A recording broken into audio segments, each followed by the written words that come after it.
chickadees. How are you this fine evening? Can you hear me okay? Hello, all of my regulars here. I am not hearing myself at all in my headphones here. So, are you able to hear me? I changed some. Okay, yes, loud and clear. Excellent. I don't know what the scoop is here that I can't hear myself. Made some changes, so I'm hoping it's all going to work properly for us. So, welcome. It's Talk About It Tuesday. And we have something delightful to discuss this evening. It is the Raul Valle case. And I assume most of you don't know much about it, or you may know just a little bit about it. Yes, of course. My vacation. It did not go anywhere close to how I had planned or anticipated, but it was a lovely 4 or 5 days anyway. Sometimes the most unexpected things in life are the true gifts that we're given. So thank you so much for asking, and I did enjoy my family time. I got to spend a lot of time with Mr. Demeanor, which was very much overdue. So happy to be back on this Tuesday. It was a rough day at work, but that's okay. We're gonna, just head on down the road here. I am so sorry, Free Kelsey. I have to tweet when you go live so we can share it in real time. I'm not doing that. You're right. I do need to do that. I need to figure that out. Thank you. So, some of you I see in the chat have watched the first trial. We'll see a few things. I've clipped, I shouldn't say made some clips. I've queued some things up for us to get everyone kind of up to speed as to what's happening on this particular case. And I am so sorry. This not being able to hear myself is driving me insane. But we're gonna push through. It's just a misdemeanor problem at this point. Yes, so checking my notes. Remember to do the YouTube things, like, subscribe, share, tell your friends if you had a good time here tonight. And Raul Valle was a 16-year-old when this incident took place. He was a high school student. All of the individuals involved were high school students. The young man that was stabbed and ultimately lost his life that night was 17 at the time. And there was indeed a plea deal that was offered to Raul at one point, and he declined to accept it. And I don't blame him for declining it. It was 40 years is what the plea agreement was. I'm not taking a plea for 40 years. That's insanity. Yes, Jenny T04. This case was awful. The first time around. I'm curious to see what happens the second time around. Couple other odd things about this particular case is that he took the stand and testified in his own defense. And that is so unusual. And I think that's one of the reasons I was drawn to this case. Another reason I was drawn to this case is Mr. Demeanor used to be a lacrosse coach. And the young man that ultimately lost his life was also a lacrosse player. And so that kind of drew my attention. Many of the young men that were involved in this were also lacrosse players. So that's kind of what attracted me to it. And then as I got further in it, I went, oh my gosh, what in the world?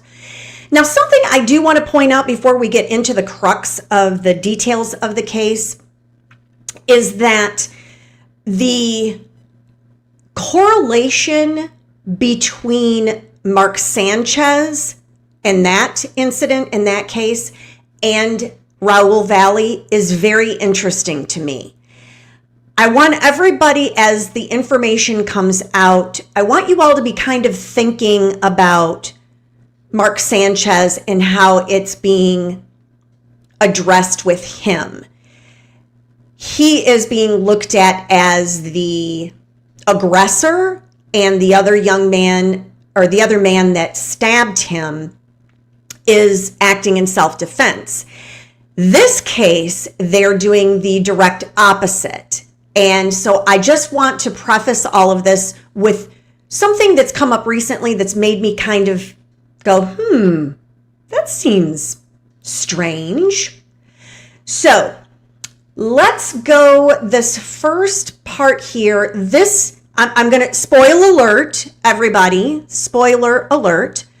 The first trial, Raul was found not guilty on the homicide charge.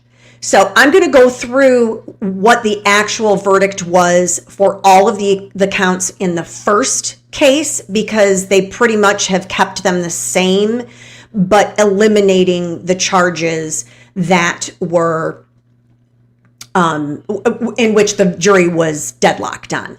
So here we are, count one, James McGrath. So this is the first individual, James McGrath, is the young man that did indeed lose his life.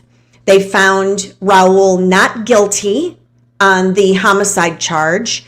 They found him not guilty on the first-degree manslaughter charge, and they deadlocked on the first-degree manslaughter reckless charge. Then there was a second victim involved, and that is Ryan Hines. They found Raul not guilty for first-degree assault, and they deadlocked on first-degree reckless assault, second-degree reckless assault, and second-degree assault. Now, don't worry. I did some research earlier today. I am going to go through what the minimums and maximums are once we finish getting to know who the parties involved in this actually are. The third individual involved, this would be victim number 3, Thomas Connery. They found Raul not guilty of assault in the first degree, deadlocked on assault, reckless assault in the first degree, deadlocked on second degree assault, and deadlocked on second degree reckless assault. The final individual, Faison Teal, was the fourth victim, and they found Raul not guilty of second degree assault, and they deadlocked on the second degree reckless assault. So I wanted to take some time so that everyone would get an idea how many people were involved, and then I'll also give you a little synopsis of what happened, what brought all of this to be. There was a party at one house. That party is where Raul was with a couple other young men, and they all go to St. Joe School, is my understanding. There were some students that came from another school called Shelton. The Shelton students came there. There was a scuffle. That scuffle, they departed and went their separate ways. And then Raul and his two buddies decided to go to where the party, the Shelton High School party, was. And once they got there, things escalated and it did not go well. So that's kind of the summary. There was a fist fight in both locations. Ultimately, the fist fight turned into Raul having a knife on him, and he stabbed 4 of the individuals. And those are the 4 individuals that I just named. Everybody following along so far? Lots of players in this. I will try to keep it as straight as I can. It's complicated. I don't know if anyone watched the Apple River trial. I cannot think of his name right now. There were a lot of people involved in that particular stabbing as well. And it's hard to keep all those people, all the people. And I'm still fighting with my sound here, so I didn't get a chance to say hello to everyone like I normally do. So, hello, Kelly. Glad to have you. And Coffee Nuts already here with us tonight. And Melissa, hey. Debbie Blair. The Goodmans are with us again tonight. KS Granny. Awesome to have all of you. Am not 23, Sherilyn. I think and Ava. Ava is here again as well. So thank you so much for joining me tonight. And I hope I will do this case justice and you'll at least get some idea of what happened here. So let me consult my notes again here. So I think what I'll do, I'm going to remove this and let me get another screen pulled up here. Because a lot of what I'm going to show you is going to be from the first trial. Because I think it's important that you see what actually happened. There was some video that was recorded by individuals while they were at the different parties. And so I just want to make sure that we get that tuned up here. I got to get to the right spot. So I believe this is where.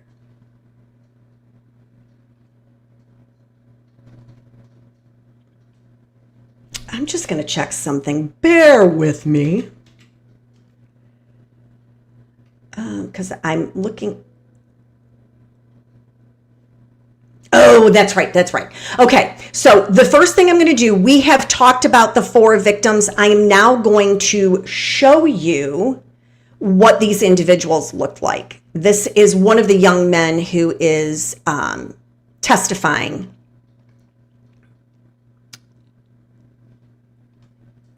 Be friends with Tommy as well. And does this States 55 accurately reflect what Tommy looked like on or around May 14th of 2022? Yes. Showing you States Exhibit 56, you recognize 56. Yes. And what is States 56? Photo of Ryan Hines. And how do you know Ryan Hines? Once he moved to Shelton, we were kind of just boys from sports. What kind of sports? Football. And does this picture accurately reflect what Ryan Hines looked like on May 15th? I'm going to show you States 57. Sorry, I'm trying to get to the right spot here. Jimmy switched over to June 14th of 26. All right. Without objection, court will go ahead and take into evidence.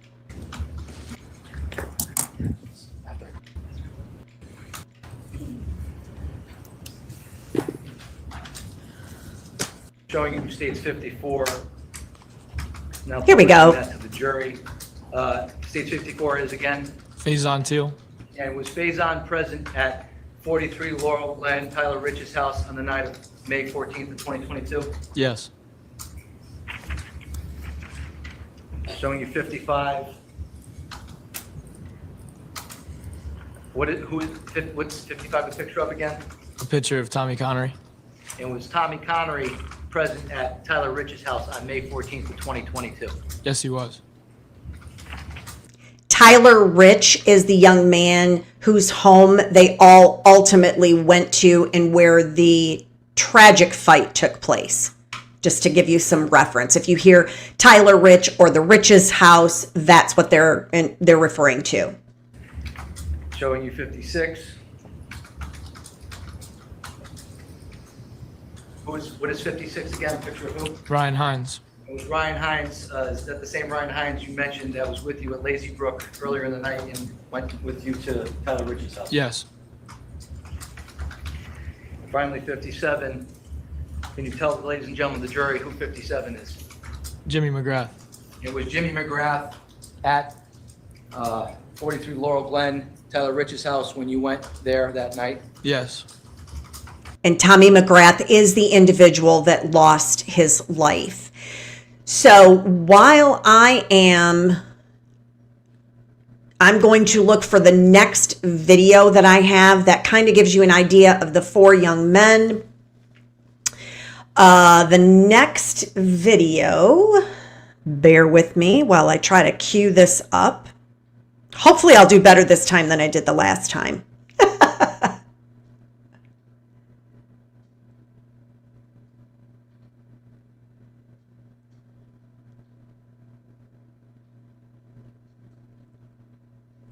I know why my timestamps are off.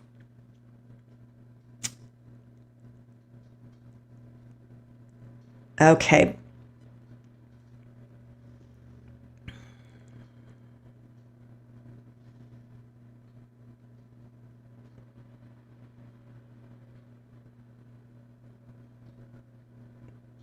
I'm going to have to switch this. Bear with me just a moment, guys.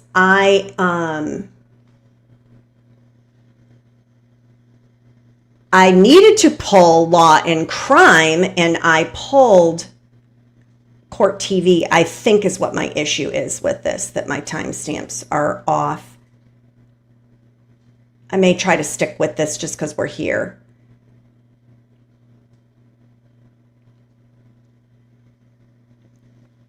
Sorry, I thought I had myself all queued up and ready to go, and boy, was I wrong.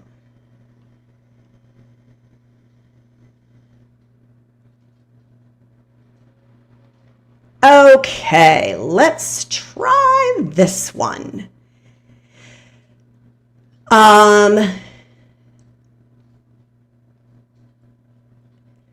Mariah says, none of their stories line up. Those witnesses who took the stand for the prosecution. Oh, I know. There are lots of stories that don't exactly match up. That's why I didn't want to get into testimony. I want you all to just see what happened, and then we can kind of talk through what we think might happen in the future or what may happen. It wasn't his knife, but it was in the vehicle, and he knew it was there. No apologies necessary, Mariah. You don't have to zip it at all. No, no, no, dear. Yes, he needs an attorney for the second trial. We're going to get there. So, this next one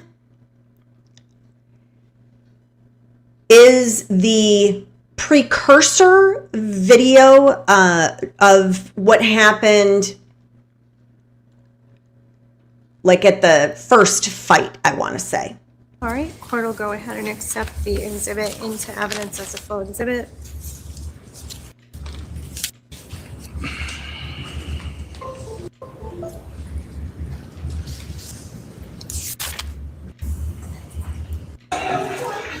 Sorry, I went too far now.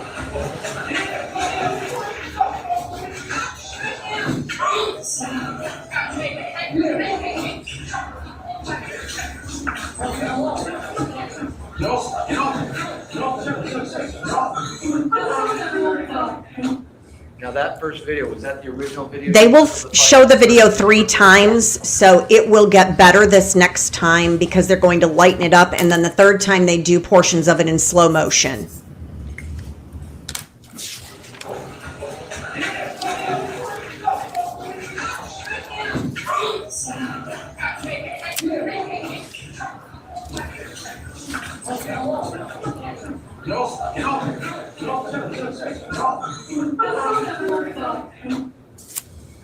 Was that the lightened up version of the same video? Yes.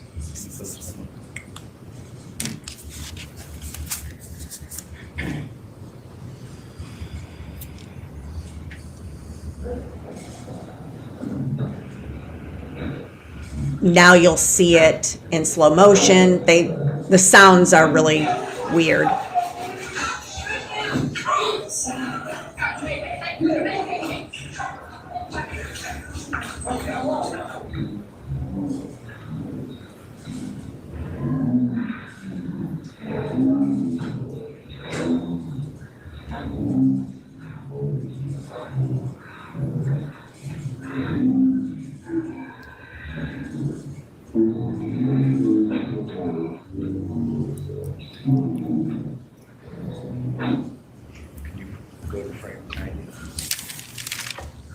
Okay, so there's the first fight, And it's hard to know who is who. We're going to get into that, I believe, in the next portion of this. I'm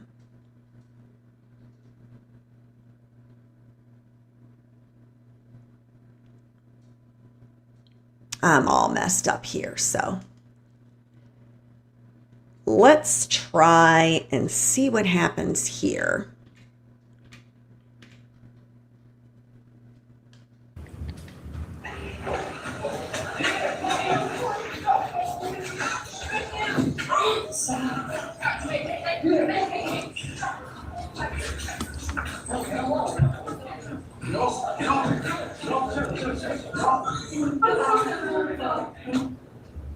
Do you remember seeing that video? Yes. Okay, do you recall who took that video? Bella Molnar. I'm sorry? Bella Molnar. Okay, do you know Bella Molnar? Yes, we were in the same grade. So she was a friend of yours? Yes. And if we could just have a play the slow down version, go to frame 90, please, thank you. I'm going to show you a clip from one of the versions of that video.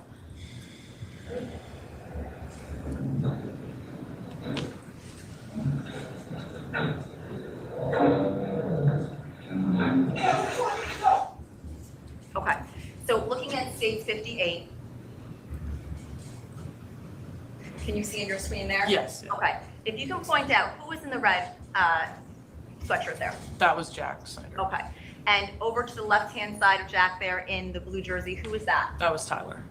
And over to the right-hand side of Jack in the greenish colored sweatshirt, who was that? That was Ryan. Okay, and do you see yourself anywhere in this video at this point? I'm on like the far right. I don't think you can really see me yet. You notice no name of Um, Raul. Rewind it.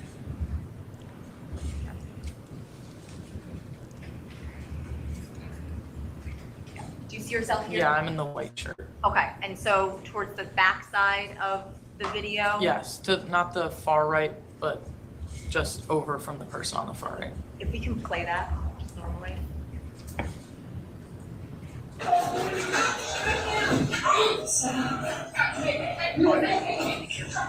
So, Emily, you saw yourself walking towards the fight. Is that you Yes. in state 58? What are you doing at that point? I'm trying to break it up, like push people away.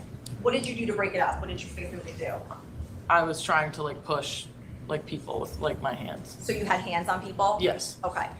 Were you successful in getting anyone off, anyone at all? No.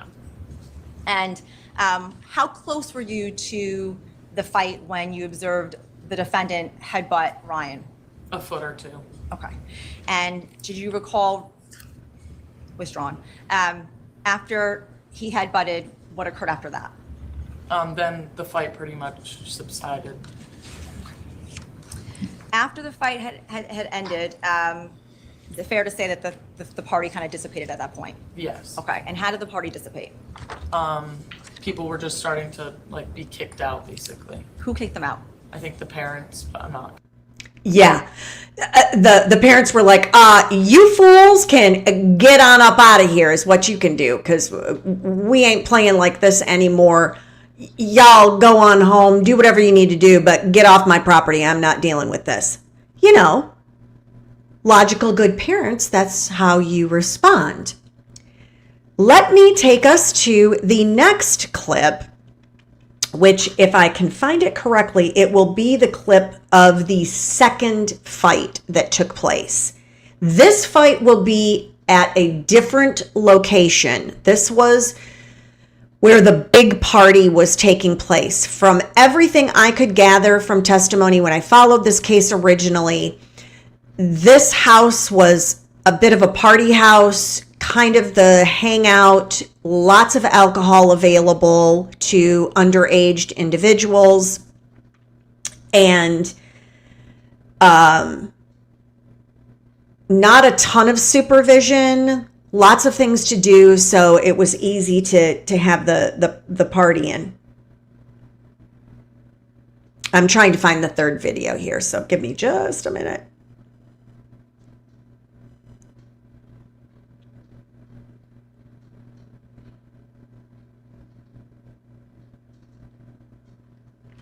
think this. Nope, that's not it.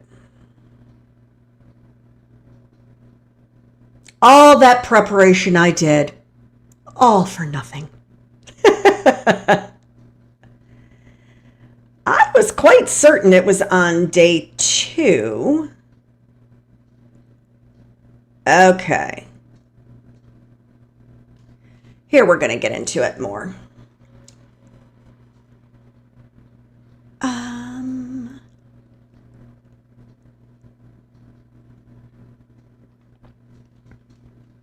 Let's try this, everybody.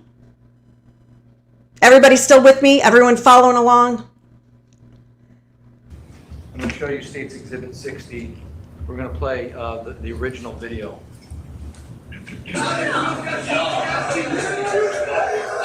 Yes, sir!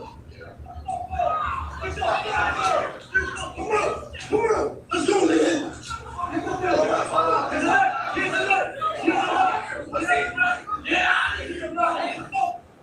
Was that the original video you took? Yes, it was.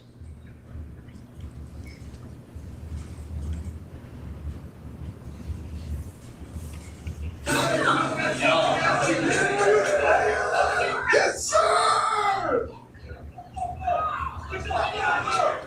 Come on, let's go, man.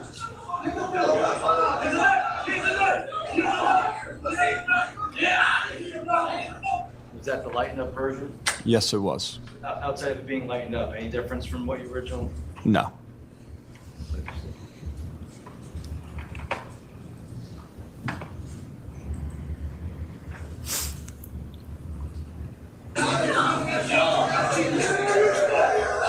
Yes, sir!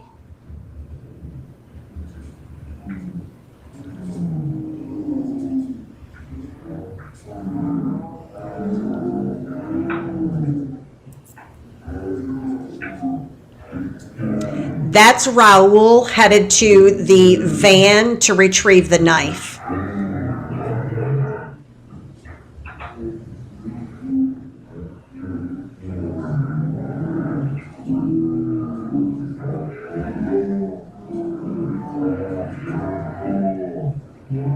And that is his friend getting whipped out into the street.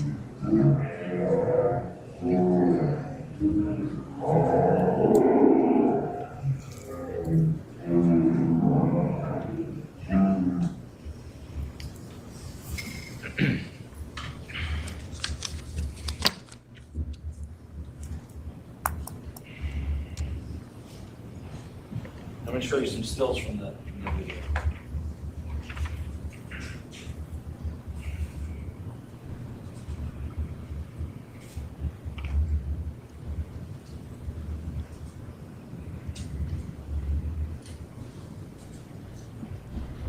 That's right, Mariah. That is what he testified to. I found him incredibly believable in his testimony. So I'm showing you State's Exhibit 61. This individual right here to the left, what appears to be pink shorts and white shirt, do you know who that is with the phone in his hand? Yes, that's Ricky Fiola. Rico Fiola, Ricky? Yes. State 62. Do you know who this individual is? Yes, that is one of the individuals that was originally in the car and in the fight. And do you know who that individual is? Yes, that's Raul Valle. Defendant? Yes. State 63. This individual here with the green shirt and black shorts with white trim, do you know who that is? Yes, that's Ryan Hines. And this individual here with the white shirt and black shorts in front of Ryan Hines, who's that? That is Sal Perry. And this individual with their shirt off with the jeans on, do you know who that is? Yes, that's Alex Bernstein. And this individual here with the black shirt, jeans on, and the red hat, do you know who that is? Yes, that is Michael Sampieri. And this individual on their knees with their shirt pulled up, do you know who that is? Yes, that is one of the individuals that was originally in the car. And do you know the name of that individual? Yes, Tyler De Silva. And do you know if there's anybody in front of him on the ground? I learned after the fact that it was Tyler Rich. Showing you State 64. direct your attention to this individual here in the white shirt. Do you know who this is on the right side of 64? Yes, Charlie Connery. And again, 65. Is that the same individual? Yes, it is. State 66. Do you know who this individual is with the white shirt? It appears to be tan shorts on. Yes, that's Jacob Villalobos. And this person here with the camouflage shorts with no shirt on, with the shirt hanging out the back. Do you know who that is? Yes, Matthew Lakovich. And this individual here with the navy blue shirt and white shorts. Do you know who that is? Yes, Jimmy McGrath. State 67. Again, this individual with the white shirt hanging out the back of his pants with the camouflage, that's, Matthew Lakovich. and this individual here with the tan shorts with the white shirt appears to be pushing on Tyler De Silva. Do you know who that is? Yes, Jacob Villalobos. And again, this person here on the right side of the photograph with the navy blue shirt on and the white shorts, who would that be? Jimmy McGrath. State 68. The individual here with the shirt pulled up, with the jeans on, can you tell us who that is? Tyler De Silva. And is this frame after Jacob Villalobos seen pushing him out into the street? Yes, sir. And the person passing him near the curb, who would that be? That is the defendant. And finally, states 69. You know who this individual is in the street with the jeans on and the jersey? Yes, Tyler De Silva. And this individual here with the navy blue shirt on and the white shorts, do you know who that is? Jimmy McGrath.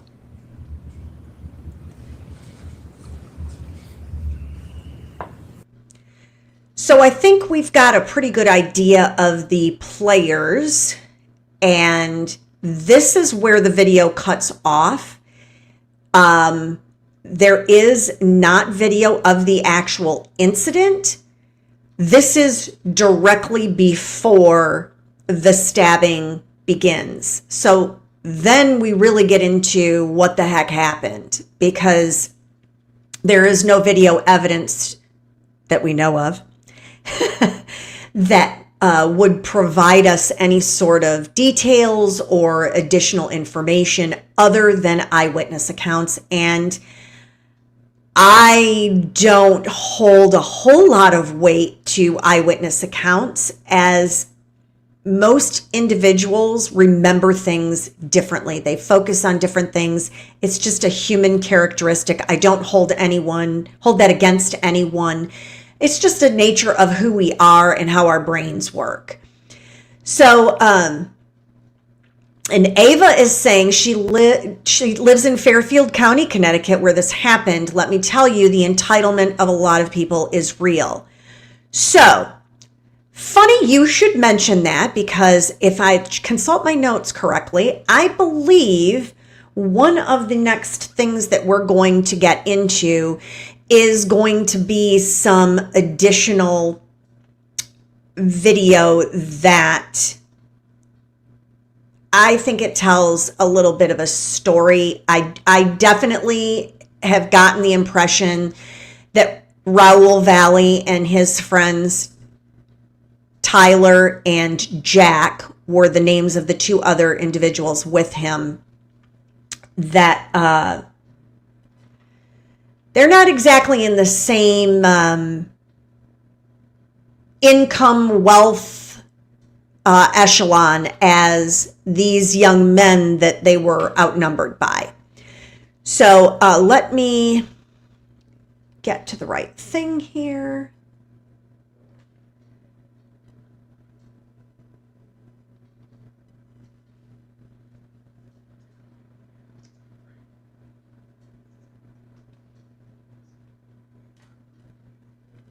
Sorry, hang on a second here. Janet's got to get her life in order.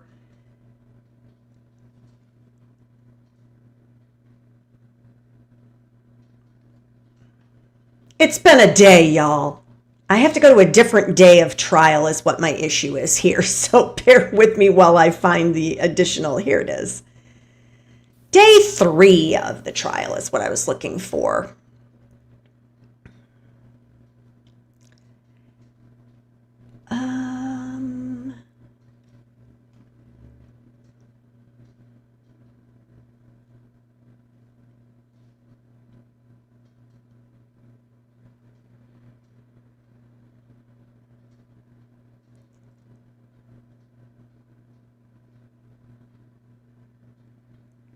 I appreciate you all being patient here while I find this next video for us to enjoy.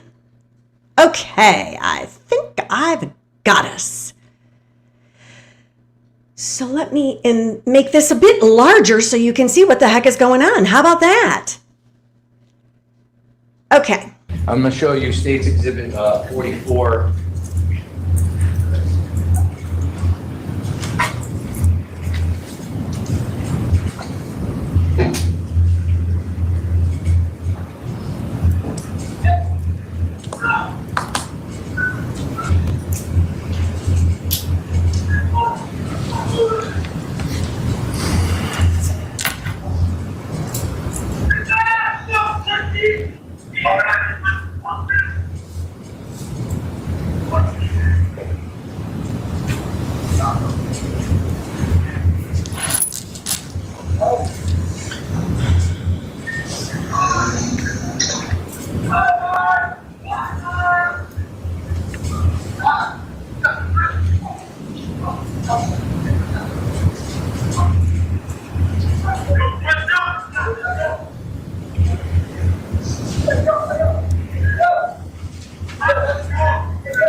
So you heard the individual yelling.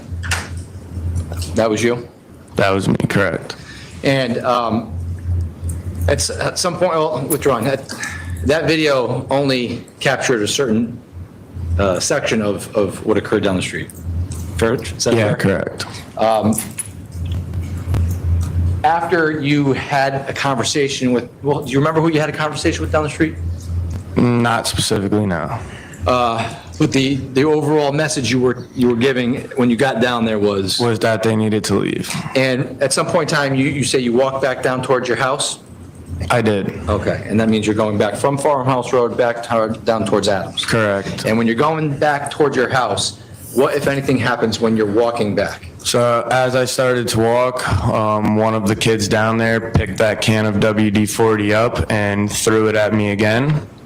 So I picked the can up and continued to walk towards the house, which is when the defendant came off the side of the bushes and was approaching me, and I told him to get the F out of here, and then I proceeded to tell him not to come near me, and instead of saying anything, he kept approaching me, so I used the can of WD-40 to distance myself and kind of just started spraying it in his direction, which stopped him in his tracks.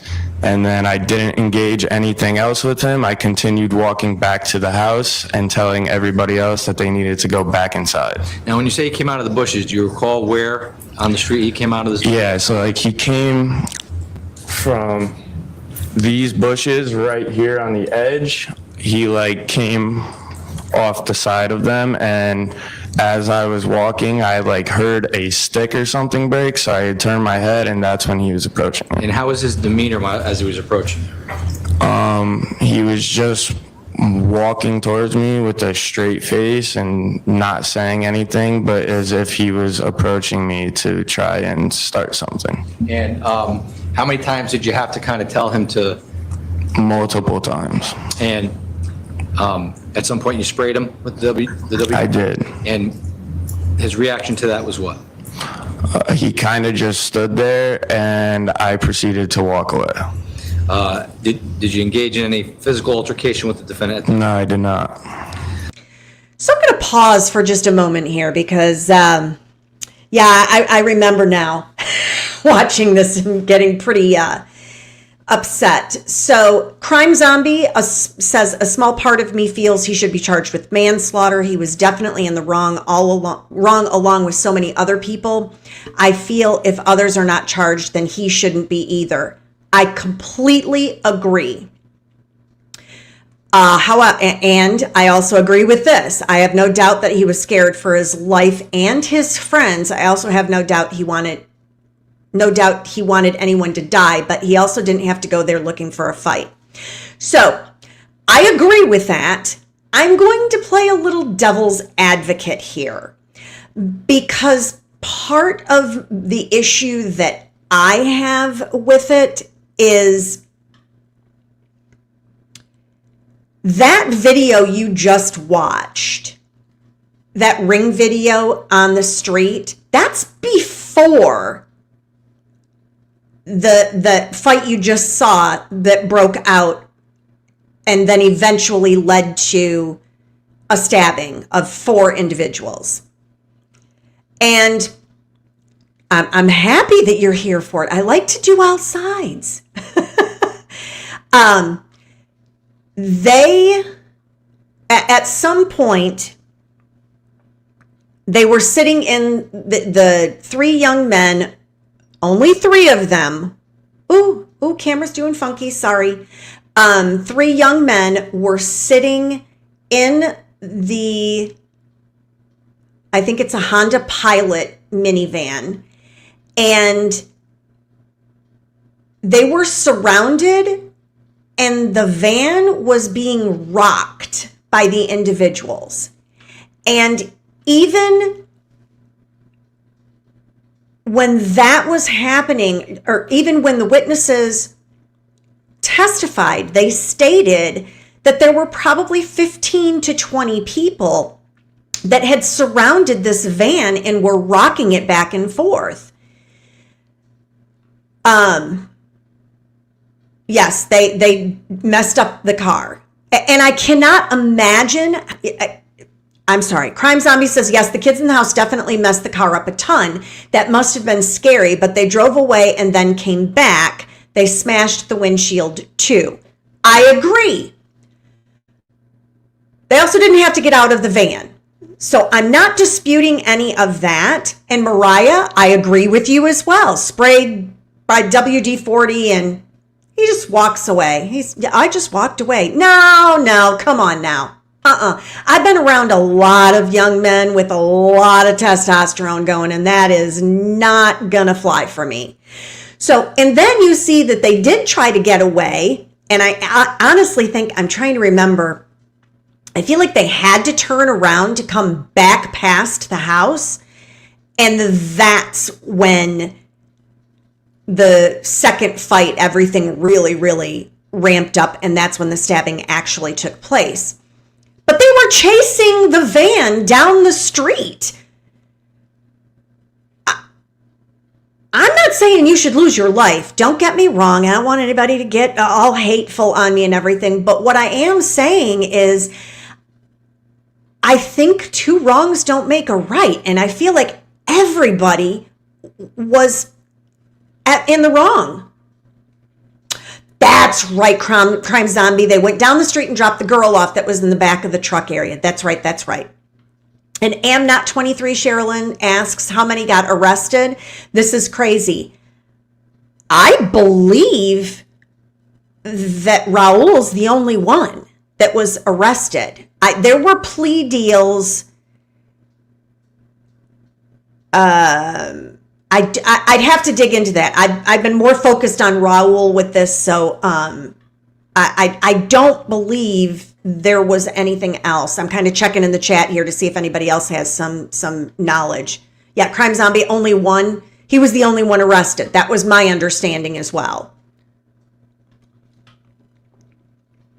Which is part of the reason I'm following this, and I'm a little outraged because I am not in any way stating that Raul Valle is innocent of any wrongdoing.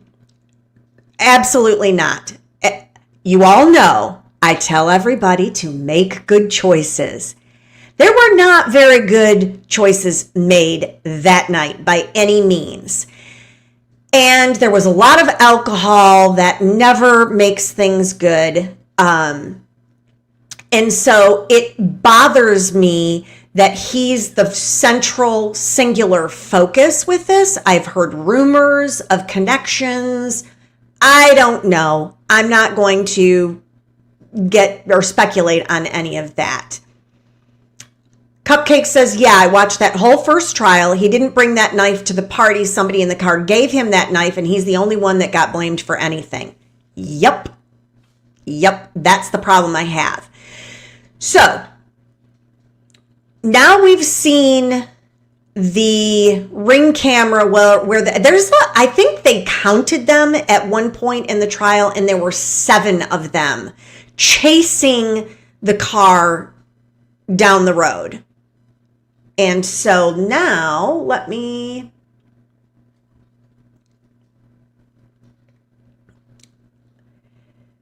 do y'all want to see the verdict? Because I do have that queued up if y'all want to see the verdict. I can add that. Oh, for heaven's sake, Janet. This is like my Monday, so. Okay. I am going to pull up the verdict here, and we're going to see.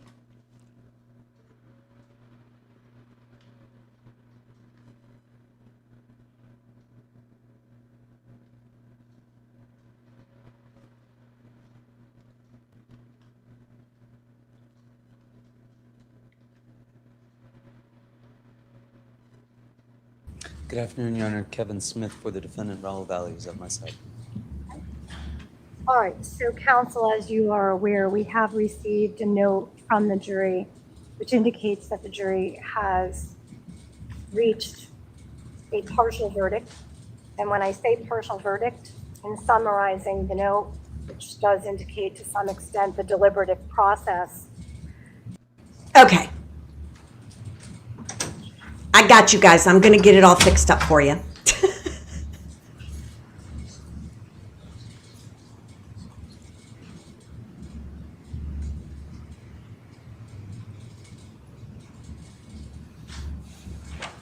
Now remember, he was on trial for homicide as one of the options. The rest of the jury. Oh, you're in line.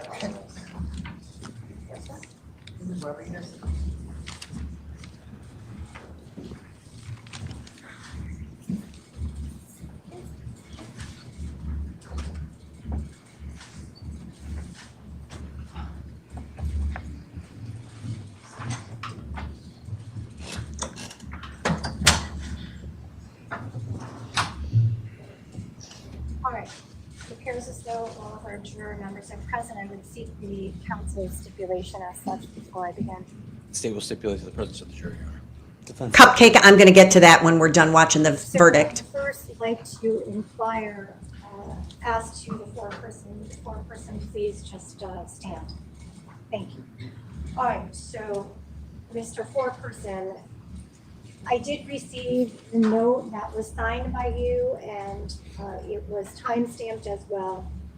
The note indicates to the court that the jury, although unable to unanimously agree on some charges, has unanimously agreed as to a verdict on murder at count 1 and manslaughter in the first degree intentional at count 1. Also, as to counts 2 and 3, the jury has a verdict on assault in the first degree intentional. And then lastly, as to count 4, the jury has reached a verdict as to assault in the second degree intentional. Is that correct? Yes, Your Honor. All right. So at this point in time, I would ask you to be seated. All right, the court at this point in time is going to move forward with the verdict that you do have relative to the counts and the charges that you have relayed in the note and that you have just confirmed on the record. So Madam Clerk is going to be providing to you additional instruction as she accepts that partial verdict, okay? Thank you. Come on. I see a lot of questions. I'm going to answer Ladies and everything when gentlemen we're of the done jury, here. As your names are called, please indicate your presence by answering here, rise, and remain standing.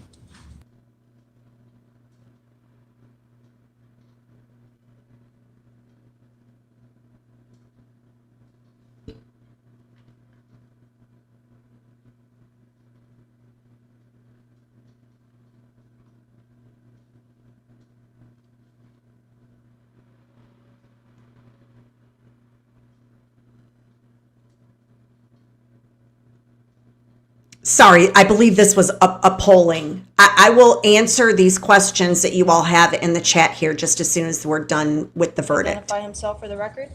Yes, here. James Stone. Thank you. All but the foreperson may be seated. Mr. Foreperson, in the case of State of Connecticut versus Raul Valle, has the jury agreed upon a unanimous verdict as to murder at count 1, manslaughter in the first degree intentional at count 1, assault in the first degree intentional at counts 2 and 3, and assault in the second degree intentional at count 4? Yes, we have. Will the defendant, Raul Valle, please rise and face the jury? Do you find the defendant guilty or not guilty? Not guilty. Okay, hold on a moment. We have to go through the in docket number 8 and Oh, it's not on here. Sorry. In docket number AAN CR 22-0189-418T, count 1 of the substitute information charges the defendant, Raul Valle, with the crime of murder in violation of section 53A-54A paren A of the Connecticut General Statutes. Do you find the defendant guilty or not guilty? Not guilty. As to count 1 of the substitute information charging the defendant with the lesser included offense of manslaughter in the first degree intentional in violation of section 53A-55 paren A paren 1 of the Connecticut General Statutes, do you find the defendant guilty or not guilty? Not guilty. okay, Madam Clerk, please pause. All right, I'm going to direct the court's inquiry to the foreperson at this time. Mr. Foreperson, your note indicated, and that's Exhibit 10, Court Exhibit 10, your note indicated that the jury, after lengthy deliberations, was hopelessly deadlocked on manslaughter in the first degree reckless in violation of Connecticut General Statutes 53A, 55A3 as a lesser included offense at count 1. Is that correct? Yes, Your Honor. All right, so you were unable to reach a unanimous verdict as to that particular charge, is that correct?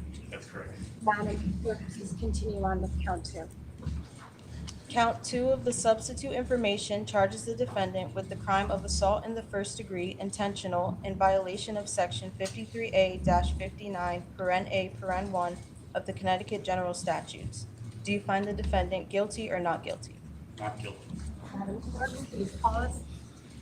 Mr. Foreperson, Court Exhibit 10, again, the note that was sent to the court, provided to the court and marked, indicates to the court that after lengthy deliberations, the jury is hopelessly deadlocked on the charge of assault in the first degree, reckless. I'm going to fast forward us to the end. 59. Once I discharge you, but I want to say a few words to you before I do that.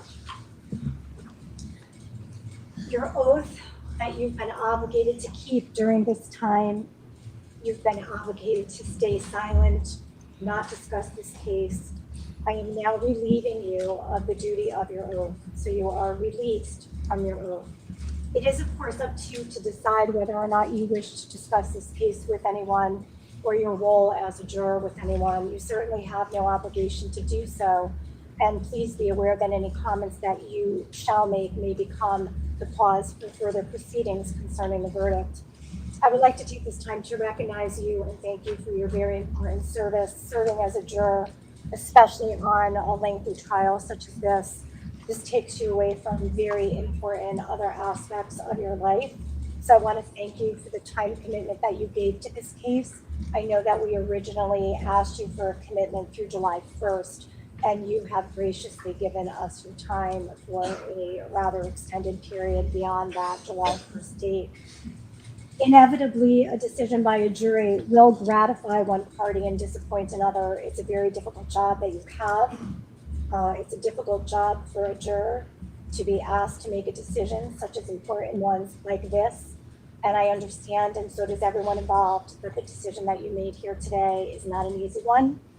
These are decisions, however, that are extremely important to our society, as well as the individual defendant. We all recognize that it's not an easy one, and we thank you for taking the time to reach the decision that you did reach here today. We're very grateful to you for performing that very important assignment. Okay, I need to attack all these questions because y'all are asking a lot of stuff here. So let's go back.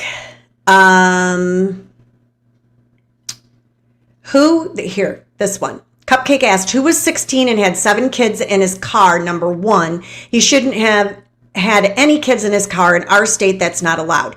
So Raul did not have 7 kids in his vehicle. There were 7 kids that were chasing his vehicle down. There were only 3 of them in the vehicle, Raul included. And I agree. Cupcake says, and the parents should have not given the booze back to these kids when she kicked them out the first time.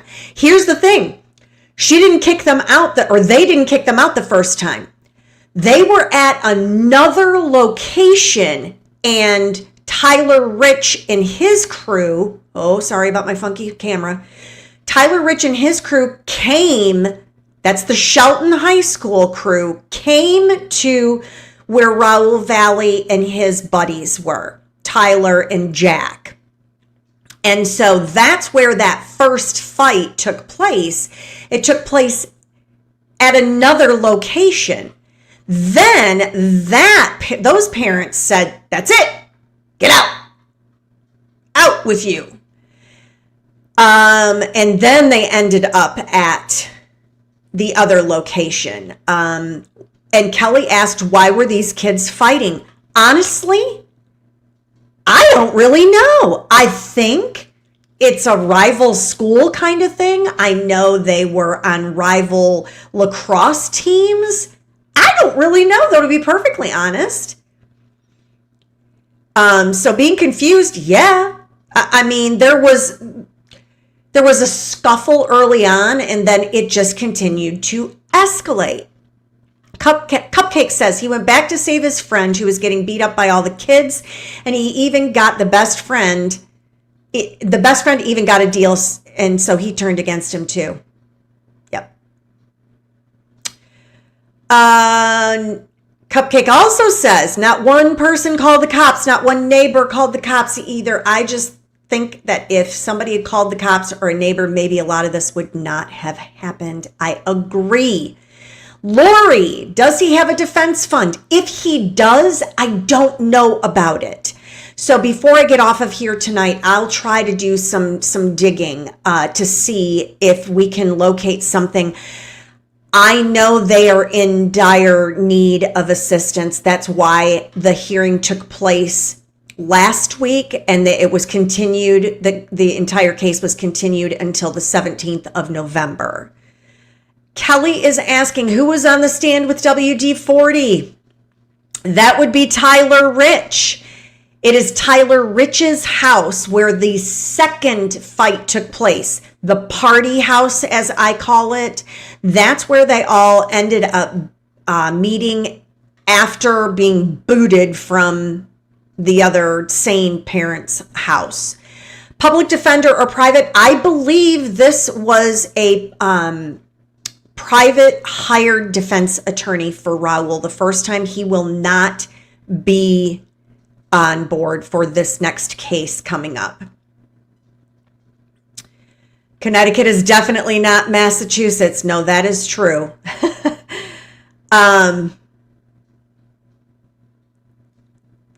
Cupcake says, I don't know why you say that about Raul. He lives in a house down near the beach in Milford, which isn't cheap. And also they posted a very high bond. The family did so. I don't know for sure. Well, I'll say this. Just because an individual is able to post bond and just because an individual lives in a certain location does not necessarily mean they are wealthy. Trust me when I say people can make appearances seem to be one thing when it is an entirely different situation. And they had to deplete a lot of their funds for the first trial. So the driver was not meant to have any other kids. The driver whose car was damaged. I'm just trying to catch up with all your questions.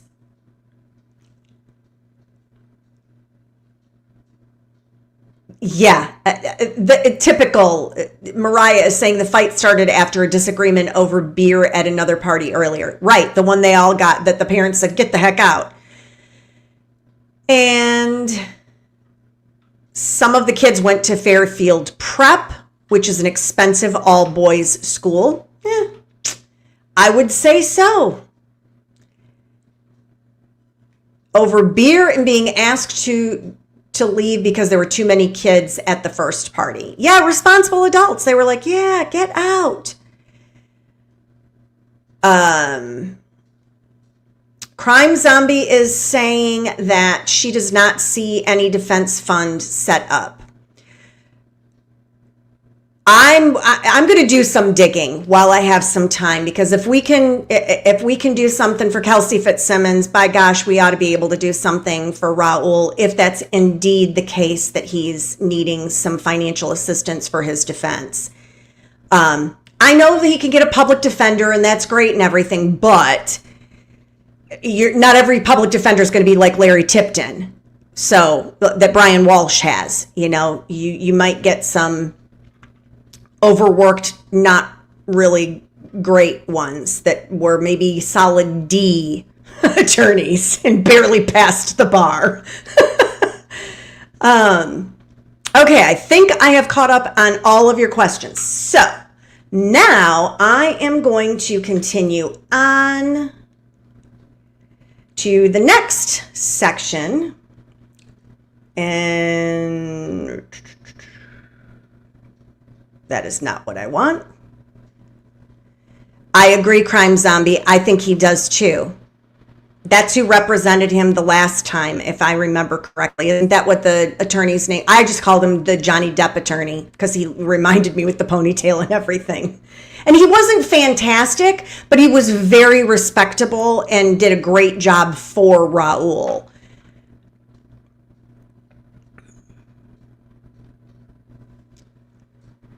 Okay, so hang on.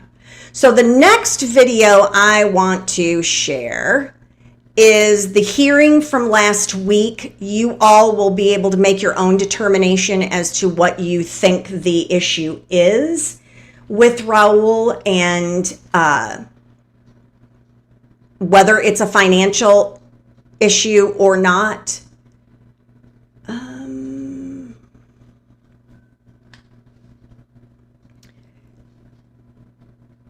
Okay, here we go.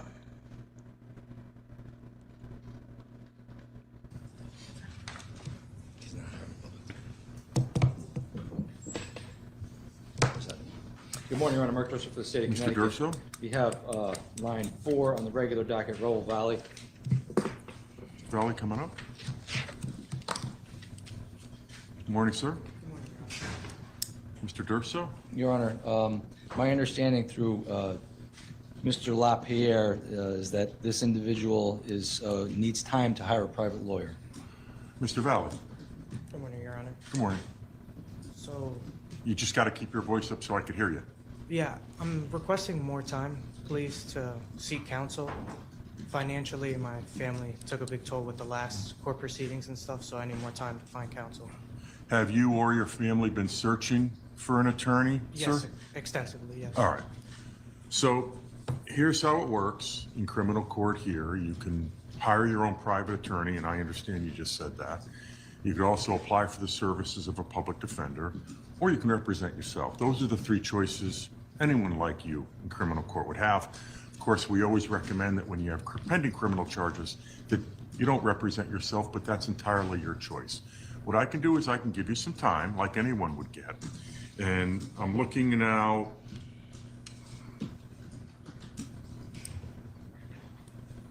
Monday, November 17. Do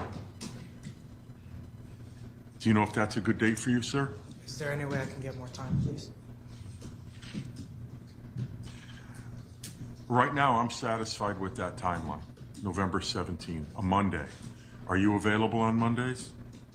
Yes. So November 17th will be your next court date with or without an attorney. If you don't have one by then, you still have to appear. All right, but if you do hire an attorney, Between now and then, that attorney will know to file an appearance, and that will put him or her into the matter. And the other thing I wanted to say for the record is, by you being here and requesting more time, you're not waiving any jurisdictional issue that may arise in the future. Do you understand, sir? Yes, Your Honor. I'll see you on November 17th. Thank you. You're welcome. Oh, sorry, rude pause. Is this judge not heavenly? What a nice, bright, shining spot in the judicial system. He spoke very, very sweetly and calmly and explained things. I'm refreshed by that. It was very, very refreshing. And Cupcake, I'm sorry, what? Sorry, I need to go subscribe to your channel. I remember seeing you on somebody else's channel. Who was that? I've been on with Nurse Kim. I was on with Justice Served TV. I've been on with Lady Zelda and Calling All Beings. I will be on with Calling All Beings again tomorrow night, y'all. So anyway, back to this. Am Not 23, you are asking. They're going after him for the one charge that was deadlocked? No. So let me get my notes because I had to look all of this Connecticut law up. Y'all know I'm not a lawyer, so I'm testing my skill set and my boundaries. So what my understanding is the charges, the counts that the jury in the last trial was deadlocked on are now being recharged to Raul. Those Ava, that's right. And a quick appearance on Next Witness. Yeah, that's when I was on Court TV. So what they are doing is charging him with first-degree reckless manslaughter, and that is for the McGrath young man that lost his life. That is a Class B felony. It holds a minimum sentence of 5 years, a maximum sentence of 20 years. Then for Hines and Connery, they are charging him with first-degree reckless assault. Y'all are not going to believe when I tell you this. Also a Class B felony, and that has a mandatory minimum of 5 years. Doesn't make any sense to me. That's what the law says. I looked it up. Maximum term on that charge, 40 years. 40 years. And then the final charge, or count, I suppose, at this point, is a Class D felony. That is for the Teal young man. Faison, I think was his first name.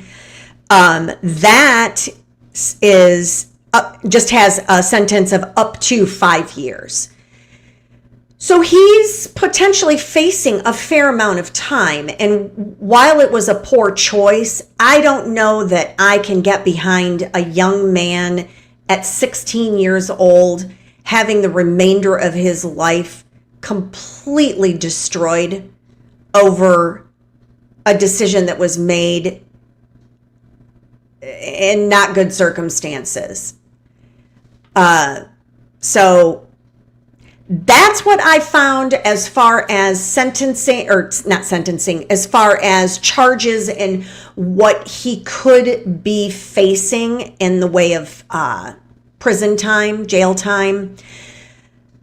I'm definitely going to do some digging and searching to see, and if you all can too, spread the word if we need to find out whether there's some sort of defense fund that we could maybe pool resources and try to get something put together for Raul in this situation.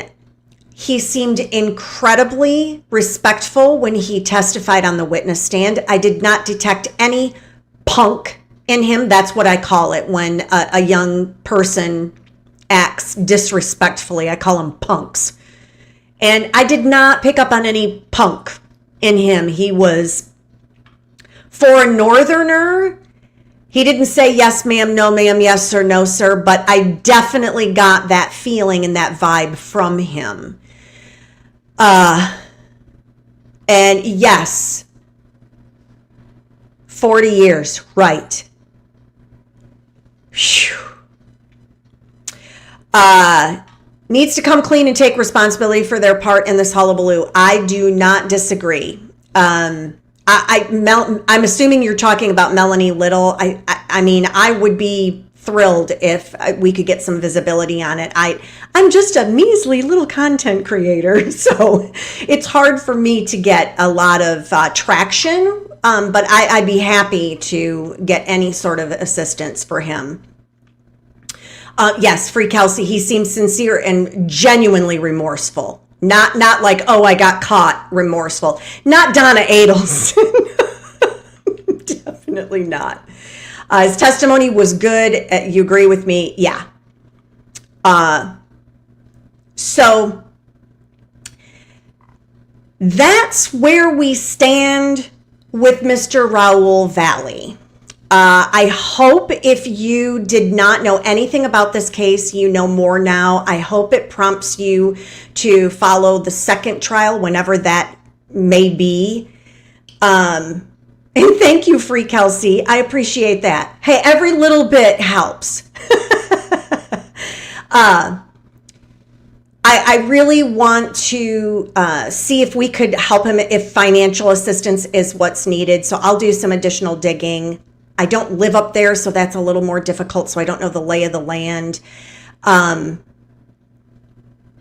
hope this has been a good summary so you have at least some idea what the scoop is with this. I was very, very, very torn at the end of this particular trial about, I mean, I knew I didn't want him to be convicted of first-degree homicide. That I knew.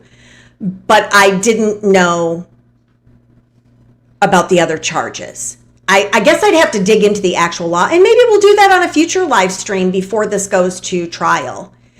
Thank you, Crime Zombie. I appreciate that you are reminding Turtle Boy also. I mean, Melanie may bite, but I don't think so. I don't think she will either. And the glare too, I really appreciate that. Yeah, I know that it's not normally something they would cover, but I just feel like this young man, it would be nice to get him some additional support. Thank you so much. I would be very happy to see if we could do something to assist him. I'll guarantee she has far better resources and outreach than I do. And yes, Lori, it does. I didn't even think of that. I was thinking the Mark Sanchez thing because of the stabbing happening, but it does kind of have very similar implications to Alan Jackson's case with the Pepperdine students out in California. I hope they follow this case too. Alrighty, guys. Thank you so much for joining me. I have to tell you, I had every intention this morning of doing a video and posting it everywhere about what's coming up the remainder of this week and next week. And I had some technical difficulties. Misdemeanor is not the most advanced when it comes to technology. You know, it's an age thing. And so I was unable to do that. But I can tell you, Thursday night, I will be on with Calling All Beings. Again, we are going to be covering the missing 411 cases. It's very interesting. It has a little possibility of UFO-ish kind of things, unexplained, paranormal.